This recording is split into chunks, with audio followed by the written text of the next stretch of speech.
स्वतः पुढारी न्यूजचा संपादक म्हणून मी स्वतः देतो. मी आज आंदोलनाच्या ठिकाणी जाऊन आलेलो आहे. आंदोलन अतिशय शिस्तीत चाललेलं आहे. आंदोलनामध्ये कोणताही राडा चाललेला नाही.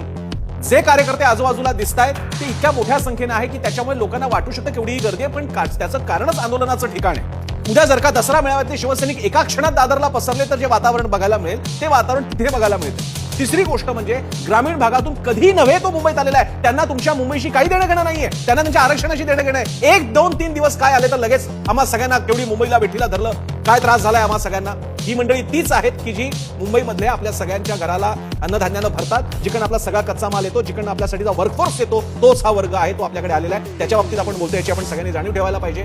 आणि जे काही घटना घडलेल्या आहेत त्या इतक्या अपवादात्मक आहेत की त्यामुळे आंदोलन हातून निसटलं. म्हणजे अन्य कुठल्या साध्या व्यक्तीपासून ते छगन भुजबळांपर्यंत सगळे म्हणतायत काय झालेलं आहे वगैरे, जणू काही तालिबान अवतरले की काय, असं चित्र नाही. हे मी जबाबदारीने सांगू इच्छितो. मी पुढची गोष्ट म्हणजे ती घटना ही इतकी मोठी करून दाखवली जाते की जणू काही तालिबान अवतरलंय. म्हणजे छत्रपती शिवाजी महाराज टर्मिनस आणि आझाद मैदानाच्या बाजूला घोड्यावरती बसलेले तालिबानी बंदुका घेऊन जात आहेत की काय, असं चित्र तयार केलं जात आहे. असं नाहीये.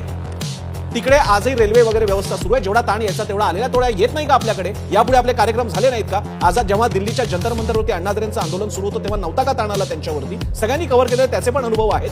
ही मंडळी त्यांच्या गरजांसाठी आलेले आहेत तर ते पण आले नसते. त्यांचं काही म्हणणं नाही, त्या मांडणीसाठी ते आलेले आहेत आणि ते मुंबईत नाही येणार तर कुठे येणार? त्याच्याद्वारे त्यांनी आपला हक्क दाखवून दिला की आमची सुद्धा मुंबई आहे. मुंबईचा मराठी माणूस काय फक्त चाकरमानी पांढरपेशा नोकरदार असतो का? तो शेतकरी सुद्धा आहे. हे किती छान आहे, हे किती सुंदर आहे. मुंबई म्हणताना शेतकरी डोळ्यासमोर येत नाही कारण मुंबईत शेतीच होत नाही. पण या निमित्तानं शेतकरी बांधव ग्रामीण महाराष्ट्रातली माणसं आलेली आहेत आणि मुंबईवरती त्यांनी आपला सातबारा आपला नावावर करून घेतलेला आहे. त्या दृष्टीने सुद्धा मुंबईकरांनी बघितलं पाहिजे की हे आपलीच माणसं आहेत. महाराष्ट्राचे 36 जिल्हे ज्यांना माहित नाही त्यानिमित्तानं त्यांना आता ही नावं जरा आमच्या दक्षिण मुंबईमध्ये लक्षात आली असतील.